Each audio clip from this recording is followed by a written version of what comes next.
Breaking news as Arber XHEKAJ gets recalled from Laval as the Habs send down Justin Barron and waive Mitchell Stevens. They're making some moves and some more big ones might be incoming. We got to break all that down. Plus, according to Elliotte Friedman on 32 Thoughts, he believes the Flyers reached out about getting Arber XHEKAJ and Kent Hughes shut them down. We got a lot of stuff to talk about on this episode of Habs Digest. But before we get into the video, quick reminder, guys, that over half of you watching are not subscribed. We got daily videos just like this every single day, and if you want to see us hit 15K subs, hit the button. I promise you won't regret it. We got to just jump straight into this.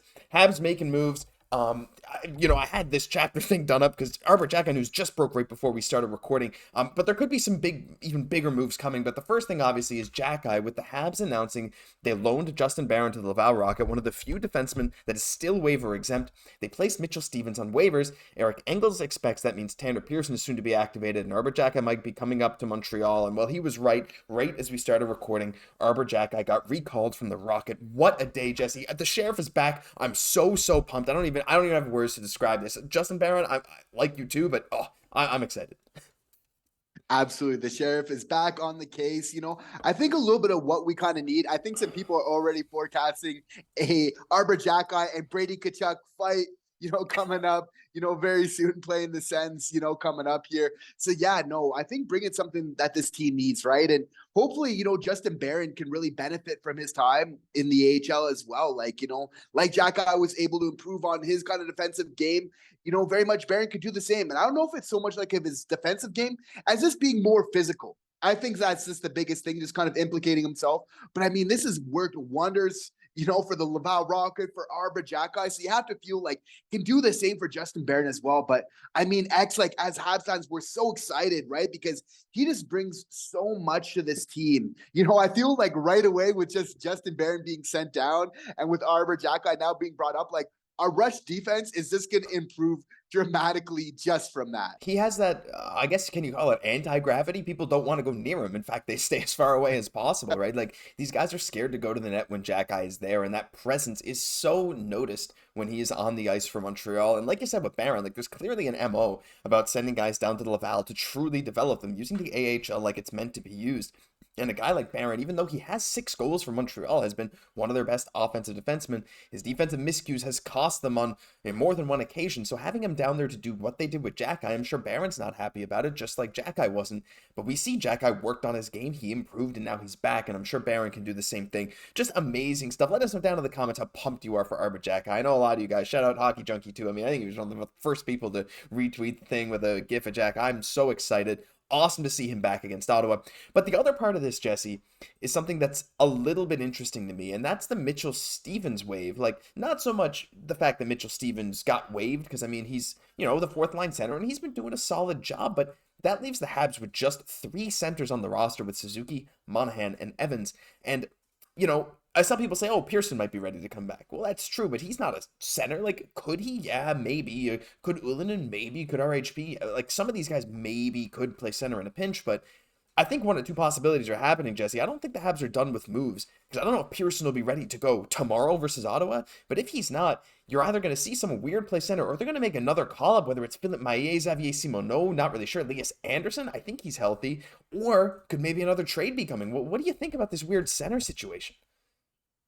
Seems like there's something going on. Like Kent Hughes isn't going to do this type of move without kind of having some type of plan, right? Because otherwise we're looking at like, okay, maybe you bring like RHP maybe down to the 4th line and play center on kind of this off night, or, maybe you try to get Jesse Ullinen, but none of these players are center players, right? So it's very unusual to kind of do this type of move without having some type of backup plan. Of course, we still definitely want to be competitive all the way to the wire this season, right? So you have to feel like something else is coming, but I think what this move also tells us is just how Habs management feel about Joshua Watt and just kind of giving him a little bit more of a spot. Obviously, with all these roster moves, he could have been involved, right? But as Martin St. Louis has said every time, it's like, if you get up here, basically, unless you kind of lose that opportunity, you're going to keep it, right?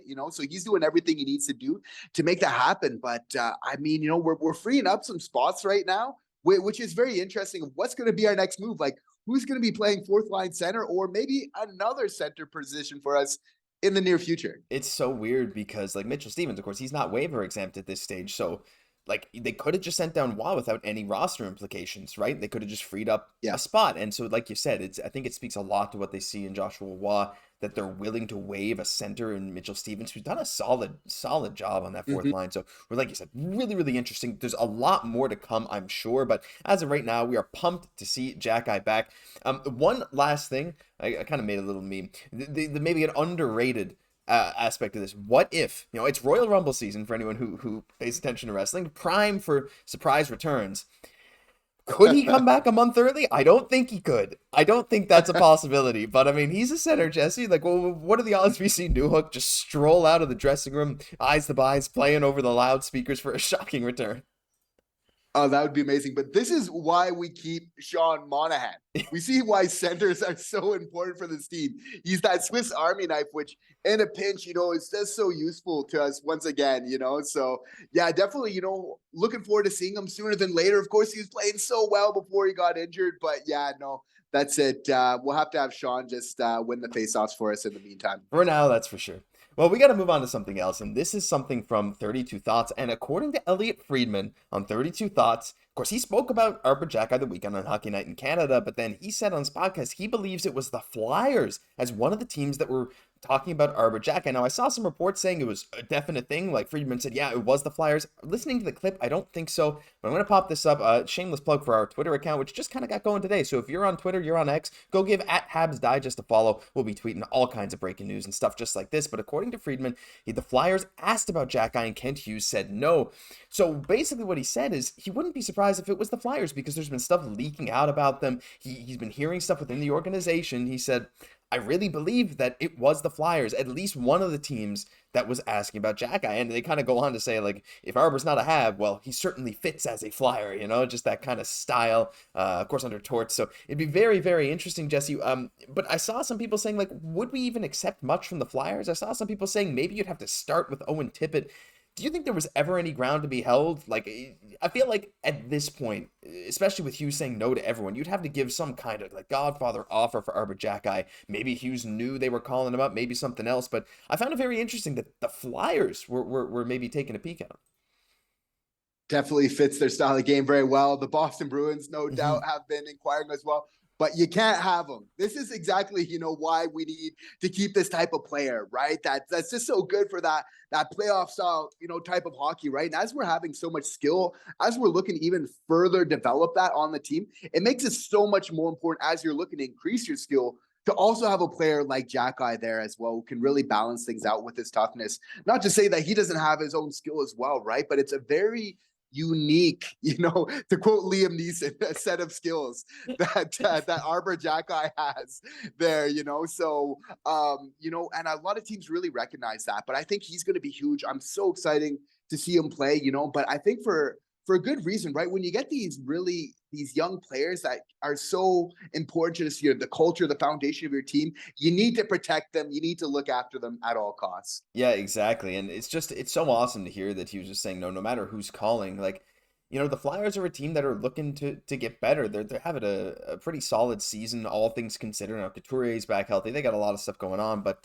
yeah, I guess I'm not totally surprised that it was the Flyers who came knocking, but I'm sure we're all happy that Hughes ended up saying no. So again, what do you guys think down below? If the Flyers were to offer the Habs a trade for Xhekaj, which apparently they might have done, who would you take from the Flyers? I saw some people saying Owen Tippett. I don't think that's a bad idea. I know he's really highly touted, having a great season. There might be some other things too, maybe some picks. Let us know down below. But for now, that'll do it for this episode of Habs Digest. If you enjoyed, leave a like, comment, subscribe to the channel. We're on the road to 15K, and we'd really appreciate if you stuck along for the ride. I'm Josh Gosse, my co-host, Jesse Poirier. We'll catch you in the next one.